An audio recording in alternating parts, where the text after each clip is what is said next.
Look like the WNBA referees has been put on notice because the WNBA is making big-time. WNBA players are experiencing questionable calls, with referees ignoring flagrant fouls, leaving Caitlin Clark defenseless. This isn't a dystopian future. It's happening right now in the WNBA.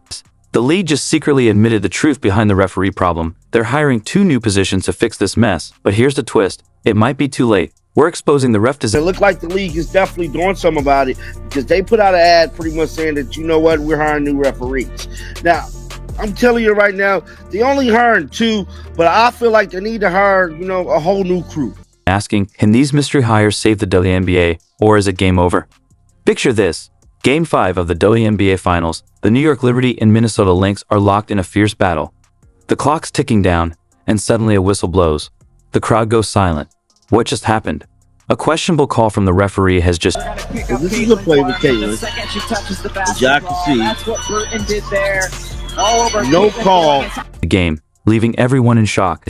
This moment wasn't just a game changer. It was the tipping point in a season plagued by questionable calls and... You clearly see Caitlin Clark on the ground. You clearly see her get fouled. And there was hundreds of these plays taking place last year in the W, man. But WNBA officiating. With just 5.2 seconds left in regulation, the referees called a foul on Lynx forward Elena Smith against Liberty star Brianna Stewart. Here's the thing. Stewart appeared to have traveled before the foul, and during the replay review, it was clear there was no contact. The free throws tied the game. Countless times, countless calls, and hell, they arguably messed up the WNBA Finals this year alone, where the Liberty clinched the win. Lynx head coach Cheryl Reeve didn't hold back after the game. This was stolen from us, she declared, her voice heavy with emotion. She wasn't the only one. Social media erupted with outrage from fans and players alike. The controversy spread like wildfire. How is it Nafisa Collier gets treated like she's a linebacker out there and nobody calls a foul for her? She's the one that gets fouled out. Brianna Stewart travels from here, there, and everywhere. No travel is called. The Minnesota Lynx are up 60-58. Alana Smith plays perfect defense on Brianna Stewart. Oh, she missed the shot? Of course. This game was the worst officiated game I think I have ever seen in my entire year. My entire years of watching sports.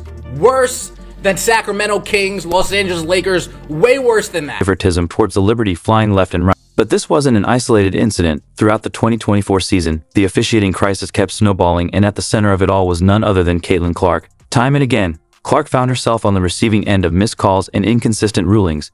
During one infamous play against the Connecticut Sun, Clark took a hard hit. No whistle, no foul, just silence from the officials as fans watched in disbelief. Good God almighty, basketball has an officiating problem.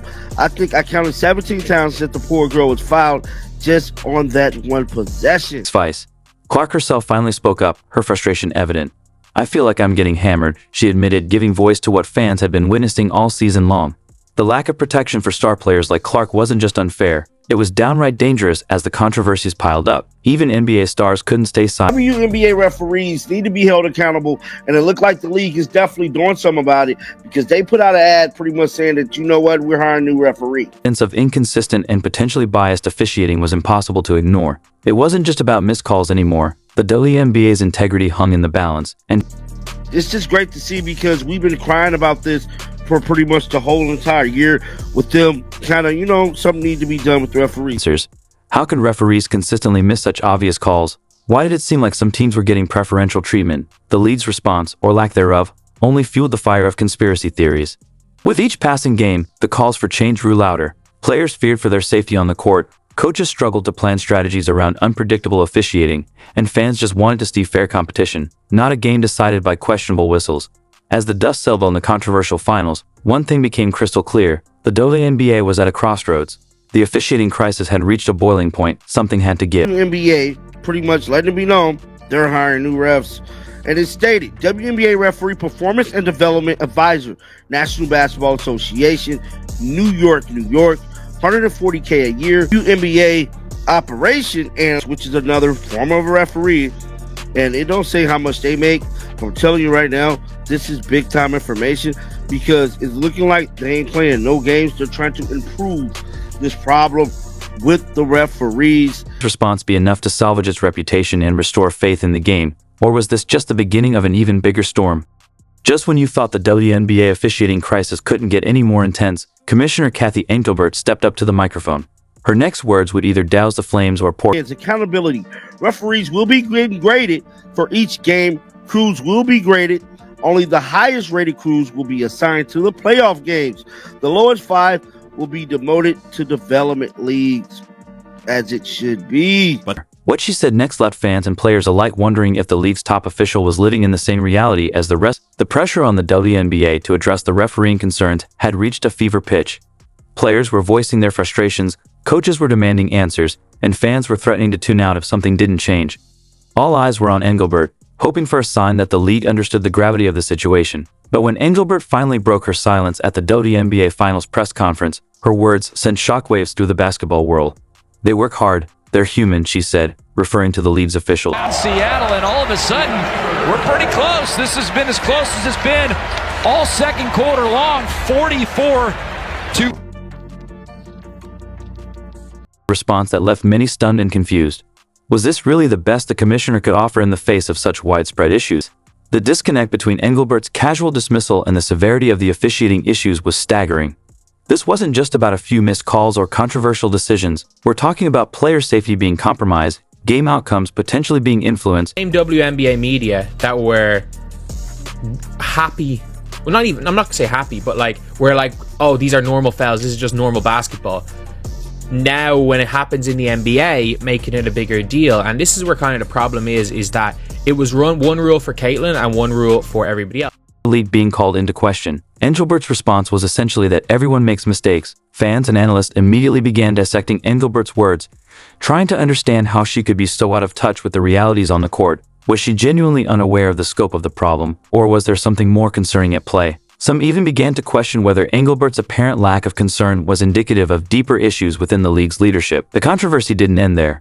In what seemed to add fuel to the fire, Engelbert made an appearance at the championship trophy presentation wearing a dress featuring the New York City skyline. In the context of accusations of favoritism towards the New York Liberty, this fashion choice struck many as tone-deaf at best and potentially damning at worst. A stat that came out a few weeks ago that said Caitlin Clark received 17% of the WNBA's flagrant fouls this season, and 80% of those flagrant fouls were committed by the Chicago Sky against. The WNBA's social media team didn't help matters when they posted and quickly deleted a tweet suggesting the championship belonged to the Liberty.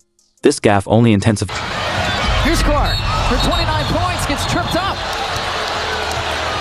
The Fever really stretched out this one in the second half as we look at Diamond DeShields and Caitlin Clark.